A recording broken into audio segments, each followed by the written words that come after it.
Bem-vindos ao Porta de Hangar. Este programa tem o apoio da CTR Aeronáutica, uma completa empresa de gerenciamento e suporte técnico para a sua aeronave. Visite o nosso site ctr.com.br.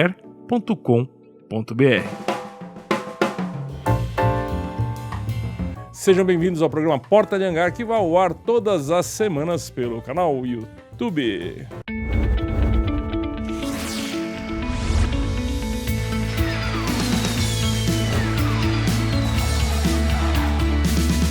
Pessoal, dá aquela badalada no sino do Porta de Hangar, divide essa programação, que é bem legal. Nosso convidado de hoje tem muita história para contar, inclusive troca de cueca, pensa que não é? Davi Barioni, seja bem-vindo ao programa Porta de Hangar, uma honra tê-lo a bordo. Ricardo Beccari, meu querido amigo, obrigado, a honra é toda minha. Antes de mais nada, eu queria começar pedindo desculpas para você, que você me convidou tantas vezes. E eu, enfim, por questões de agenda, e você não podia ou não podia, me desculpe, mas estou aqui com muito prazer. Sou seu assíduo telespectador no YouTube e adoro o teu programa, viu? Que legal, mas não peço desculpa não, porque eu sei que você é ocupado. Imagina. Agora com projetos novos por aí à frente, que a gente vai falar já já, calma lá. Vamos começar a falar de como começou a aviação na sua vida. Qual foi aquela input, aquele aerococcus que todo mundo teve? Bom, acho que um século atrás, né, Beccari? É, isso aí. Beccari, eu estudava no primário, do primário para o ginásio, acho que no último ano do primário, e eu tinha um amigo, colega de classe, que o pai dele era capitão da FAB. E aí, como você se lembra, dia 23 de outubro, dia do aviador, os aeroclubes e a própria FAB faziam eventos levando crianças para voar, onde eles inoculavam aerococcus Mas era muito nas legal, crianças, claro. E eu fui voar de Avro, da FAB, no Campo de Marte. Nossa. Fiquei absolutamente apaixonado. Um Avro com aqueles bancos de lona para levar tropa e tal. Foi a minha sala inteira. E eu fiquei encantado. E ele me levou na cabine para ver o pai dele em voo. Então, bom, ali não teve mais jeito, né? E ali, inoculado, aerococcus. E, enfim, aí o tempo foi passando. Eu ia ao aeroporto, ia olhar avião. Depois veio toda aquela questão do projeto Mercury e Apollo, que marcou muito a nossa juventude. A minha, né? Que sou bem mais velho que você. E aí não teve jeito. Aí a primeira oportunidade que eu tive era o Clube de São Paulo, 76, salvo engano. 76 ou 77. Iniciei e aí não parei mais. Teórico do PP e voar nos famosos Cherokee 140, Cherokee. Que aguentaram muito tranco até hoje, né? Até hoje, Beca. Esses dias eu fui no Aeroclube de novo, estão eles lá, não param de voar, incrível, né? Os aviões têm 50 mil, 60 mil horas de voo, 70 mil, me disseram, um avião com 70 mil. Estão firmes, né? Opa, você vê como a manutenção é boa, como o avião é bom. E ensinou a todo mundo, a minha geração. Eu me brevetei no Cherokee. Você brevetou no Cherokee, qual foi a sua escalada para você ganhar a hora de voo? Porque você sabe, ganhar a hora de voo não é fácil, é caro. Por mais que você tenha uma situação boa, mas é caro. Qual foi a sua escalada para ganhar a hora de voo e experiência na aviação? Então, Beck, essa dificuldade é a dificuldade de todos, né? Eu vejo hoje os programas, eu sempre assisto os seus colegas do YouTube, o querido Panda que está aqui, enfim, você, o LED, que eu gosto muito, eu acompanho e eu vejo que as dificuldades são as mesmas para todo mundo, né?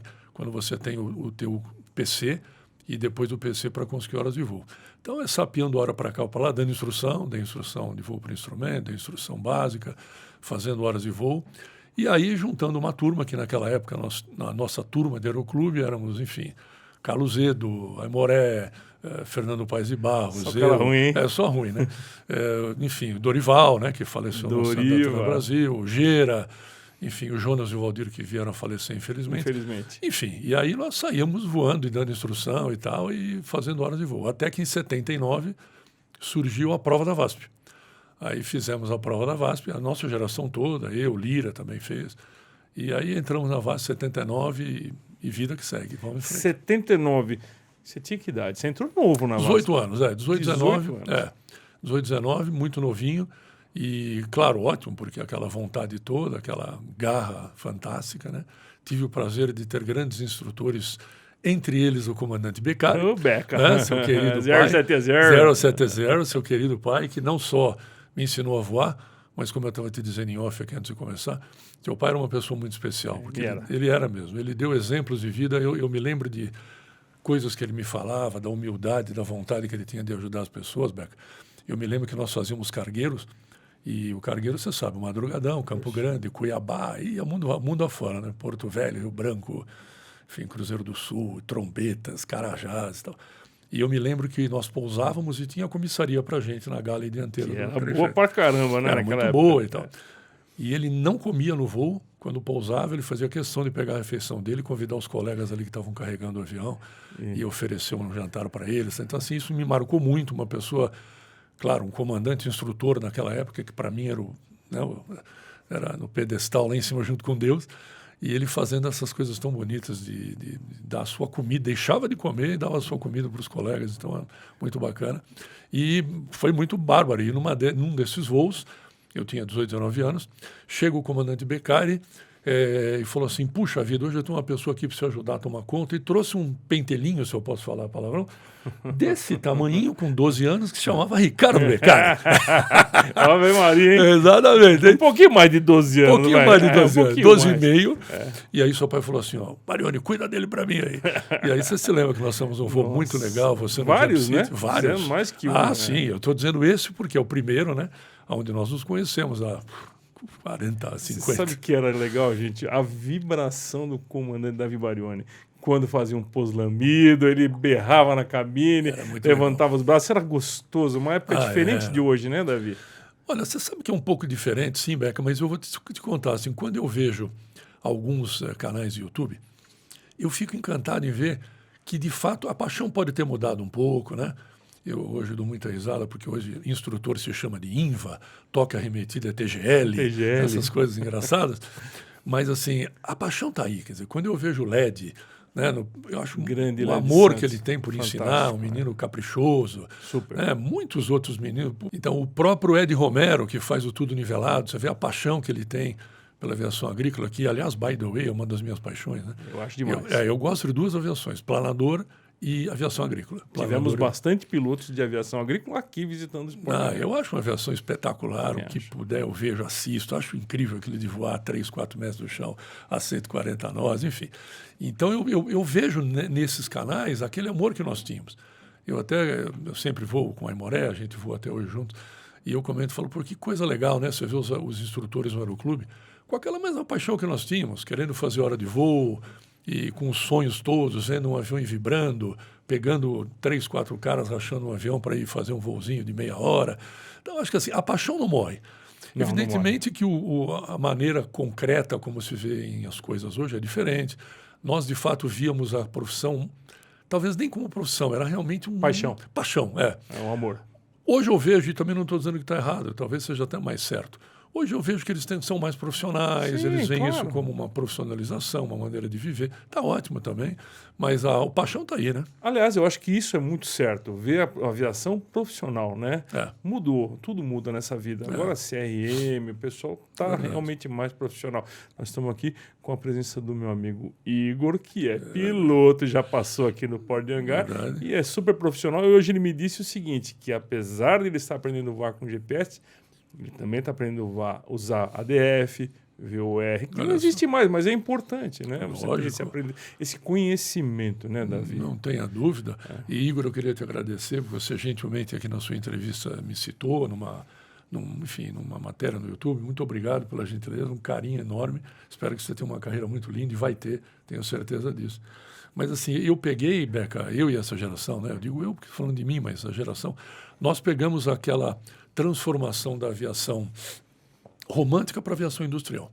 Então eu peguei exatamente essa época, que foi a época em que a gente saiu do pau e bola, enfim, voamos Ômega, que era uma coisa espetacular, o começo do GPS, eu voei, enfim, 737-200, que era analógico, depois o 250, que era aquele analógico com um piloto automático mais moderno. Analógico meia boca. Meia boca, depois o 737-300, implantamos o 300 na ponte aérea, aí pude implantar o 700 na ponte aérea, o 800 na ponte aérea, o 800 SP, que a gente desenhou na Gol junto com a Boeing para operar na ponte aérea, então foi uma emoção muito bacana. Aí pude voar o MD-11, já um avião bem moderno. Depois, enfim, o A300, que já era, na realidade, o Airbus ainda analógico, mas o avião com... Super moderno. Super moderno para a época, espetacular. Pousava curto, decolava curto em Congonhas. Pousava em Congonhas, uma aerodinâmica espetacular e tal. Depois tive o prazer de voar o 777, que sem dúvida é o melhor avião que eu voei na vida. 2 foram os aviões melhores que eu voei, o 777 e o PW5, um planador polonês, PZL, que é espetacular. Antes de a gente continuar, eu quero falar uma coisa. Você falou do Airbus, eu quero falar Sim. do livro do nosso amigo Panda Bet. Garoto. Viagem Bem da VASP. Você pode procurar na Betting Books, bem legal.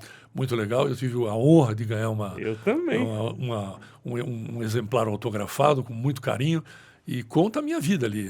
Sem dúvida nenhuma, metade da minha vida de aviação está ali, que foi a VASP. VASP. Agora, você teve uma coisa muito legal que você viu uma empresa aérea nascer do comecinho mesmo, que foi a Gol Linhas Aéreas. Verdade. Como é que foi essa história? Conta pra mim. Eu sei que você e mais 2, 3 caras ali numa sala procurando saber que nome nós vamos colocar nessa empresa. Como é que foi isso? Foi uma história bonita, né? O Constantino Júnior encabeçando da família, que era o presidente, o Tarcísio Gargione, o Wilson Maciel Ramos e eu. Nós começamos a Gol realmente do início e tudo, absolutamente tudo. Quando eu vou na Gol é até bastante emocionante, porque não tem nada que eu olhe ali que a gente não participou. Absolutamente tudo. Da cor do assento do avião, ao nome da empresa, à cor da empresa, ao cartão que está ali de emergência para os pilotos, aos procedimentos. Quanto que a gente lutou para implementar a aproximação estabilizada no Brasil, né? Hoje eu vejo que as pessoas arremeterem, os pilotos arremeterem, não é algo problemático, mas isso era um problema na época. Era um tabu, né? Um tabu, uma vergonha. Arremeter. Exato. Então, assim, por isso que eu digo que a gente veio da aviação romântica para a aviação profissionalizada. Então, tudo isso que a gente tem hoje, SOP estabilizado, SOP implantado nas empresas, CRM, aproximação estabilizada, tudo isso não caiu do céu. Foi uma geração, eu humildemente lá participei um pouquinho, mas foi uma geração toda que, nas outras empresas também, evidente, que se alinharam para implantar isso. Quer dizer, então, assim como a geração do teu pai e de outros antes dele lutaram para implementar uma série de procedimentos, a gente também. Então, enfim, foi muito bacana. E hoje a gente vê que a aviação também está muito bacana, muito estruturada, equipamentos novos e o pessoal aí bastante dedicado. Muito legal de ver. O internacional seu foi durante a maior parte dele na TAM.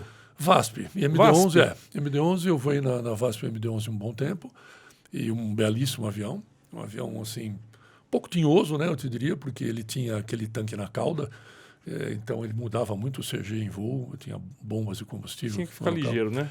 Ficar ligeiro, e como ele tinha aquele motor na cauda, então, ele era, pelo menos para mim, obviamente, outros pilotos poderão ter outra impressão, essa é apenas a minha humilde opinião. Quer dizer, ele leve era completamente diferente de voar do que ele pesado. Várias pessoas que já passaram por aqui falaram a mesma coisa. Completamente diferente. Eram dois pousos diferentes, tanto que se você repara, infelizmente, alguns acidentes que aconteceram, você vê que realmente quem voa o avião identifica perfeitamente aquele acidente como um avião leve, em que ele entra contém principal, depois ele vai para o nariz com muita violência e pilona, né? Pilona, tem um acidente da FedEx, salvo engano é FedEx, que você vê ele pilona e tal. Assim, eu estranhei muito isso, era um avião que era muito diferente. Depois aí voei também 777 na TAM, embora eu também tivesse função administrativa, nunca parei de voar, né? Então, trabalhava de segunda a sexta, e sábado e domingo sempre voava. Então, meu casamento, você imagina que foi embora. Minha ex-esposa que me desculpe, mas foi mesmo. Foi isso, porque eu não parava de voar e tal. Nunca parei de voar. Minha carreira, carreira de comandante, sempre levei com muito amor, sempre. Com certeza. E nunca parei. Bem feito. Na Gol também, nunca parei, na TAM. E foi muito bacana. Agora, eu adiantei um pouco a vida, mas eu quero voltar atrás, porque claro. a parte antiga da década de 80, coisa e tal, é muito legal por alguns fatores. Mas você também foi presidente da TAM, não foi? Isso, eu fui presidente da TAM, fui vice-presidente fundador da Gol. E sempre gostei muito de administração, Beca. Na realidade, sabe uma coisa engraçada? Eu nunca contei isso, eu vou te contar. É interessante, isso eu nunca falei mesmo. Eu era copiloto da VASP. E um comandante da VASP, muito amigo nosso, chamado Carlos Henrique Buran, que você conhece, um homem ligado ao Cipaera a vida toda, tal. Ele teve um problema de coração. Eu, copiloto, ele era comandante. E eu fui visitá-lo no hospital. Aí ele colocou um marca-passo e ficou bem, estava bem. Vida que segue. E eu falei, pô, Buran, que legal, cara, agora vamos seguir. Ele falou, não, legal nada, agora eu perdi minha carteira de piloto. Eu falei, como assim, rapaz? Nunca tinha passado pela minha cabeça uma interrupção dessa, porque a gente entra achando que vai se aposentar até os 60, 70 anos na VASP. Para mim era eu vislumbrava isso. E aquilo me preocupou muito, porque eu falei, pô, pera um pouquinho, eu não posso colocar a minha vida, eu posso ter um problema de visto, de coração, seja o que for. Aquilo me alarmou muito, né? E eu gostava muito de administração, meu pai tinha falecido, eu tinha 15 anos, eu já tinha administrado a empresa que era da família e tal. Eu tinha feito faculdade e tal. Aí eu falei, pô, eu não posso ficar nisso. E aí abri um Y na carreira e continuei sempre voando, mas segui para carreiras administrativas, gostava, e eu queria um plano B, porque eu falei, bom, se eu tiver algum problema, eu pelo menos tenho como sobreviver. E foi muito legal, porque eu fui chefe de equipamento do 737-200, depois do 300, depois fui gerente de instrução na VASP, depois fui para a Gol como vice-presidente, fundador, depois presidente da TAM. Responsabilidade gigante, né? Você vai tocando, é como voar, né? Você começa no Paulistinha, depois está no 777, não parece, né? Você vai passando os estágios, nada que... Legal. Então vamos voltar para trás. Vamos Aí voltar. você falou em Paulistinha, legal. Eu lembro que gostava muito do voo acrobático. Conta um pouquinho desse passado que você viveu com o Paz de Barros, com o Aimoré, com o Gera, com gente daquela época muito talentosa. Quem tem como melhores amigos, né? Aimoré, Fernando Paz de Barros, Dorival, Gera, não pode não gostar da acrobacia, né? Porque essa foi a nossa juventude. Me arrepiou, sabe? Você sabe que nós, assim, a acrobacia era algo de bandido, né? Na época que eu me brevetei, era proibido fazer acrobacia. Enfim, não vem ao caso aqui por quê, mas o DAC na época não via com bons olhos e nós fazíamos escondido. É tudo perigoso, né? Tudo perigoso. E que não é perigoso. Não, e escondido e tal. Então, nós começamos a trabalhar. Eu me lembro que o Fernando Paz de Barros trouxe para cá aquele código de acrobacia e tal. Areste, que nós traduzimos na minha casa, inclusive eu, ele, o Aimoré, traduzimos o Areste. Enfim, então nós começamos aos poucos a voar o que tinha, todo mundo apaixonado por aviação. Então o Fernando Paz de Barros me solou no PT-19, eu voei com o Aimoré no T-6, eu e o Gera e eu, porque eu não solei o Bicker na época, mas nós voamos Bicker do Aeroclube de São Paulo, Tango Fox Mike, e foi uma época maravilhosa, fazendo acrobacia, depois eu dei instrução no Aerobate, no Aeroclube de São Paulo, de acrobacia. Lima Charlie Alfa, Lima Charlie Bravo. Charlie Bravo, exatamente. Isso aí. Aí nós tivemos o acidente do Valdir e do Jonas, com o Charlie Alfa em Curitiba, que foi bastante complicado, porque imagine, quando você é jovem, não passa pela cabeça isso. Claro que nós tínhamos procedimentos de segurança, etc., mas 18 anos, quer dizer, foi um choque muito grande e tal. E a nossa turma também era o Simeone, todo mundo, né? Nós íamos soltar. Simeone. Queridíssimo e tal. E num dado dia, nós fomos para Limeira numa festa e nós fomos o Nico Prochaska, que era meu aluno de IFR, ele tinha um carioca, então fomos o Nico Prochaska, eu dando som para ele, e a Márcia atrás no avião. E, enfim. E aí, a Márcia, quando você diz Márcia, a Márcia Mamana, Márcia, né? Liberty Mamana, que era minha namorada e tal. E eu dava instrução para ela de acrobacia no Aeroclube. E, enfim, fomos para Limeira e no caminho ela falou assim, olha, hoje eu vou voar com o Simeone, porque nós sabíamos que o Gordo ia estar lá, o Simeone, e nós sempre voávamos juntos, T-6 aqui, eu e com a Aimoré, enfim, e nós íamos para voar, né? E eu falei, tá bom, Márcio, ok, hoje você que vai voar. Aí chegamos lá, pousamos, Limeira, todo mundo, uma farra, todo mundo ali, morrendo de dar risada, enfim, você imagina, todo mundo amigo e apaixonado por aviação. E aí na hora do Simeone voar, cadê a Márcia? Ninguém achava a Márcia. Ok, então, Gordo, vou com você. Aí ele entrou no T-6, eu entrei, paraquedas, me amarrei, fechamos a calinha, acionou táxi, nós estávamos no táxi naquela pista de terra, a Márcia sobe na asa e começa a bater na calinha. Não, hoje sou eu, nós falamos, nós combinamos que seria eu. Aí eu falei, Gordo, peraí. Aí ele parou, eu saí, enfim, tirei o paraquedas, ela sentou, botou o paraquedas, amarrei, botou o cinto, daí decolaram numa manobra e tiveram um acidente e eles morreram, né? Para mim isso foi foi um baque impressionante. Eu lembro perfeitamente que eu estava lá e lembro. Você estava lá. Assim, eu lembro de você ter ficado muito... Para mim foi um baque tremendo, tanto que eu durante muitos anos me dediquei só à aviação grande. Eu estava na VASP já, eu era copiloto da VASP.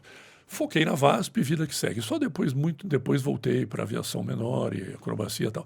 Mas foi uma época apaixonante. O Aimoré me conseguiu um prazer impressionante, que foi ter voado com o Bertelli. Você imagine que nós fomos a Rio Claro e eu voei de Citabra com o Bertelli. Que coisa linda. Eu tenho na minha CIV, né? Não sei se tem CIV ainda hoje, sei lá, CIV assinada lá pelo Bertelli. Que então, coisa linda. Eu tive esses prazeres maravilhosos. Nunca fui um piloto de acrobacia avançado, sempre acrobacia básica. Prazer, mas gostei muito e acompanhava, assim, o Braga, o Aimoré voando, o Fernando Paz de Barros. Agora, já que você gosta tanto do Aimoré, e eu também, você sabe disso, que eu como pizza com ele direto, você tem que convencer ele para vir aqui no Port de Hangar. Falei com ele antes de ontem, aliás, E falei que vinha aqui finalmente e tal. E ele falou, não, eu vou, fala com o Beca que eu vou. É isso aí. E precisa, porque ele tem histórias O maravilhosas. comandante Aimoré é uma lenda, voou na VASP, voou na Gol e voou muito T6. Voou também, é um cara querido que tem histórias inacreditáveis. Eu não resolvi ainda o que o Aimoré é melhor. Se o que é melhor nele é o dom de voar ou é o dom do humor. Ele tem um humor especialíssimo. Sim. Eu digo para ele, Aimoré, nós estamos ficando velhos, um dia infelizmente vamos falecer. É melhor você escrever um livro antes, porque as histórias deles não podem se perder. Mas você vai chamá-lo aqui. Eu vou chamar com certeza. Com certeza. A parte do planador. O planador, eu sempre digo que é um grande professor. Né? Se você acha que sabe voar bem em avião, a hora que você vai voar planador, você descobre que precisa de mais coisa. Porque o planador exige muito do pé e mão. Conta um pouquinho para a turma, o que é voar um planador? É difícil traduzir esse prazer de voar. É verdade. Você sabe que o meu coração sempre esteve no Aeroclube Politécnico de Planadores, né, no APP, porque aos 15 anos, 15, 16, eu fui a Jundiaí e o Erasmo, que era então presidente do Aeroclube, e eu até encontrei com ele há uns 6 anos atrás numa festa, já um senhor, fiquei muito emocionado porque ele me levou para voar de Blanick. Foi, na verdade, a primeira vez que eu voei mesmo. Voei com, enfim, que eu pude voar e tal, de alguma maneira, né? Ele deixou eu voar ali, enfim, o pouco que eu pude fazer. E eu me apaixonei pelo planador, tinha 15, 16 anos. Mas aí depois acabei indo para o Clube de São Paulo, etc., e a vida seguiu, e VASP, e aquela correria toda. E eu só pude voltar e me brevetar com o planador quando eu estava na Gol. Eu me brevetei quando estava ou na Gol ou saindo da VASP, mas naquela época ali, acho que foi Gol, que eu consegui me brevetar. Então voltei ao Aeroclube de Planadores, isso faz uns bons anos, 20 anos, mas 20 não, quase isso. 20 anos, exatamente isso, 20 anos. E aí eu fiz planador, rebocador, sou instrutor de planador, e é a coisa que eu mais adoro voar. É absolutamente indescritível. Realmente, a minha paixão, que foi colocada pelo Erasmo naquele Blanick em Jundiaí, em 75, 73, 74, com certeza ficou. É uma coisa espetacular. O único problema hoje é que o Aeroclube de Jundiaí, o Aeroclube Politécnico de Planadores, né? Não o Aeroclube de Aviões, de Planadores, foi para Rio Claro. Fez uma associação e os dois aeroclubes se fundiram. O que é muito bom, só que é um pouco mais distante. Então, você precisa empreender ali um dia todo para ir a Rio Claro, voar, voltar. Então, tem dificuldade. Tem que ter calma para fazer isso. Né? Tem Jundiaí, aliás, tem Rio Claro, Tatuí e São José dos Campos perto, é isso? Todos queridos, inclusive. A última vez que eu fui de planador foi em Ipuã, lá em Caçapava. Condomínio. Né? Muito bom. Lá. Muito bom. Aí o planador, você sabe que a aviação já é uma coisa só de amigos e confrades, né?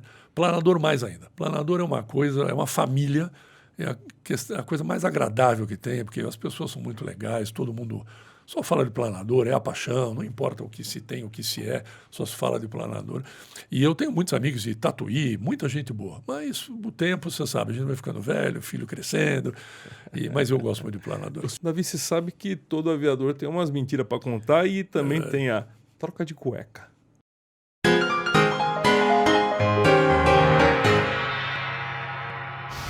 Bom, a minha foi em 70 e... Não me lembro mais, 78. Não fala assim que você fica velho. Foi muito velho. O Aimoré talvez vai lembrar da data melhor. Mas era eu e o Aimoré de BTB em Lençóis, soltando paraquedistas. E o Carlos Edo a bordo, o paraquedista Mônica, todo mundo ali atrás. O Carlos ia saltar? O Carlos ia soltar com a Mônica. Nossa, isso que é amor, hein? Exatamente. Nós soltávamos os paraquedistas. Tal.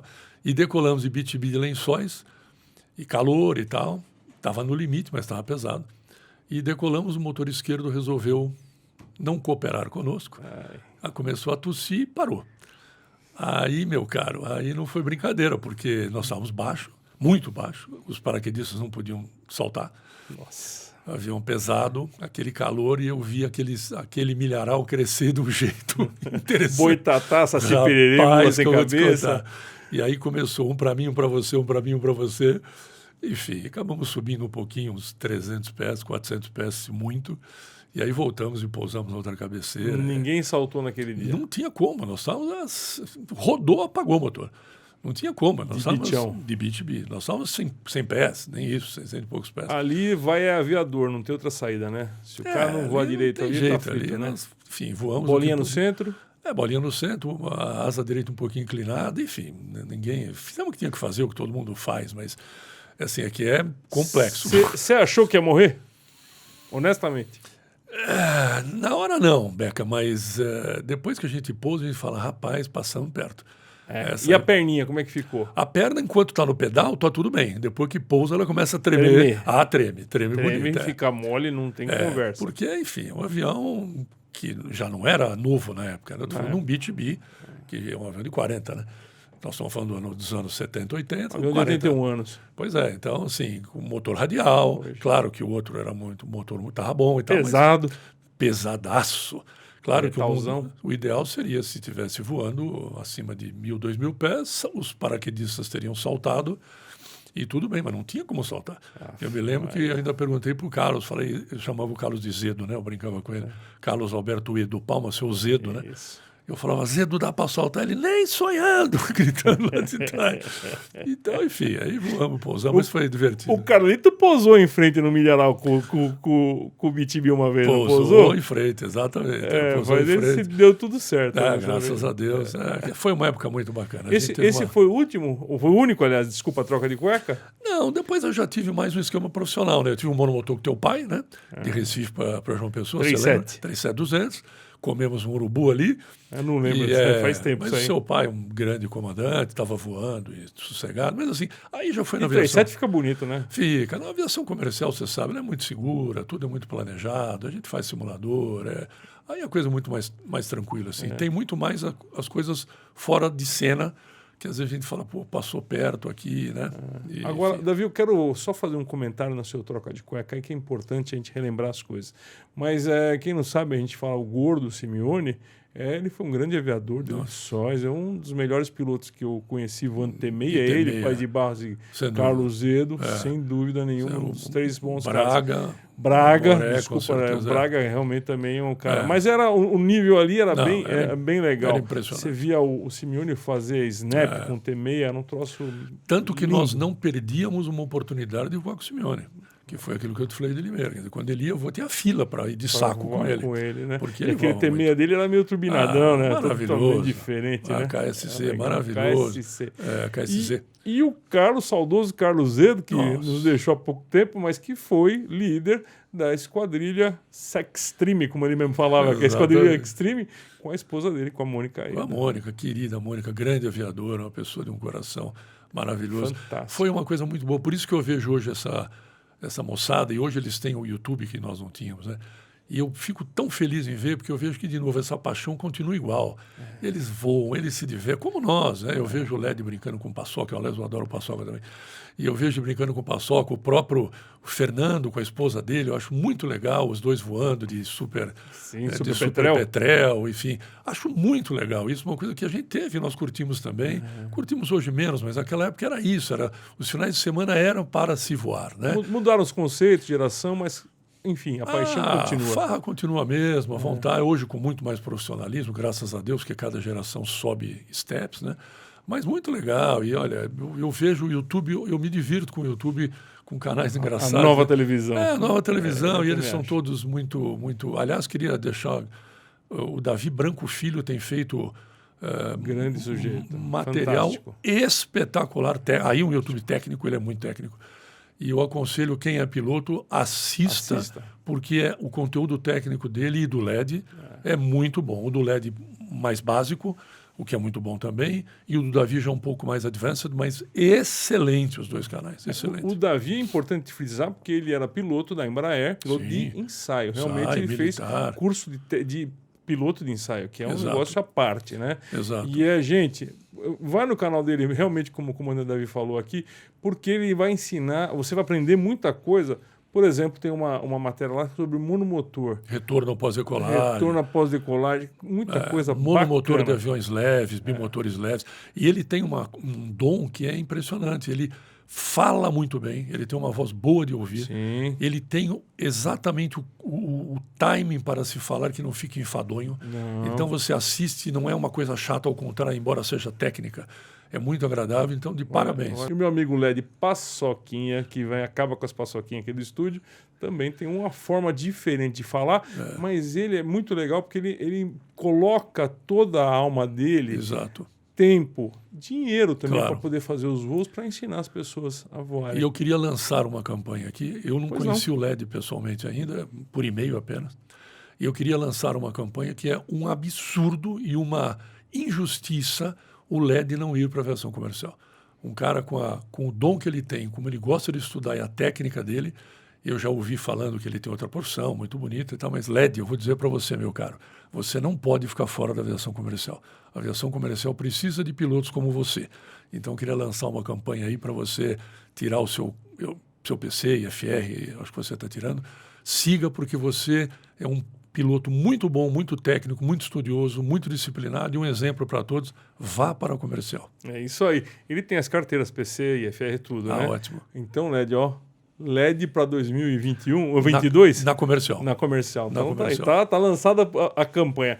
Davi, quais são os novos, assim, os novos projetos para esse ano aqui? Eu sei que você está fazendo coisas diferentes na aviação, né? Então, desde que eu saí da TAM, Beca, eu procurava algo na aviação para fazer.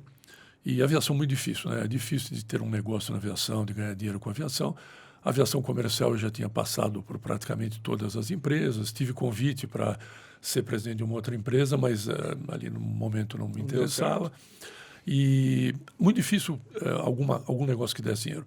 E eu vinha acompanhando já a tendência mundial há muitos anos e vinha acompanhando as empresas de propriedade compartilhada, né? Propriedade compartilhada que vem crescendo assustadoramente. Hoje a maior empresa do mundo de aviões, de aviação em geral, é a NetJet, com 800 aviões, que é do Warren Buffett. E eles não têm um avião, na realidade, eles gerenciam 800 aviões. E eu sempre falei, bom, o dia que o Brasil, que nós tivermos a regulamentação para isso, eu quero trazer esse business para o Brasil. Mas o Brasil não tinha a subparte K, que agora saiu com a ANAC, está ultimando aí a regulamentação. E então, isso desestimulava, porque quem queria ter um avião compartilhado com outro, a responsabilidade era solidária, isso não era muito bom, né? Você está voando e eu respondo e vice-versa. E agora saiu a subparte K e nós montamos, por coincidência, eu já estudava isso. Marcos Amaro me liga, que eu sempre mantive contato com ele, ele era do conselho, claro, da família da TAM. Sempre uma pessoa muito querida, ele tem a paixão pela aviação que nós temos, que o pai dele tinha. E eu fiz, na época da TAM, uma amizade imediata com ele, um cara jovem, piloto. E nós sempre falamos desse tempo, nunca perdemos contato. E aí ele me liga e disse, olha, vamos montar alguma coisa na aviação? Porque ele já tinha me falado antes, mas não valeu. Eu falei, agora vamos montar, Marcos, agora vamos sim. E ele já me falou também da propriedade compartilhada, que ele mora fora do Brasil, já viu isso lá.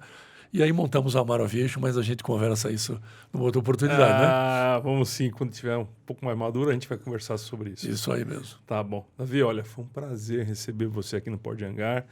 E vocês não sabem, mas está aqui o Panda Bet, hein? O grande Panda Bet, irmãozão, fotógrafo. Isso, né? O nosso Igor querido que está ali também. O Igor. O Valdir. E o grande Valdir, que todo dia está aqui me ajudando no programa. É isso aí. Obrigado. Beca, obrigado, um prazer estar aqui. Obrigado a vocês todos pelo carinho. Fica com Deus, um beijo a você. E ao Samuca, né? Obrigado. Aí, Samuca, beijão para você. Pessoal, compartilhe esse conteúdo que está muito legal. O comandante Davi colocou aqui o tempo dele à disposição da gente para ensinar um pouco mais sobre aviação. Um abraço, até o próximo programa. Valeu!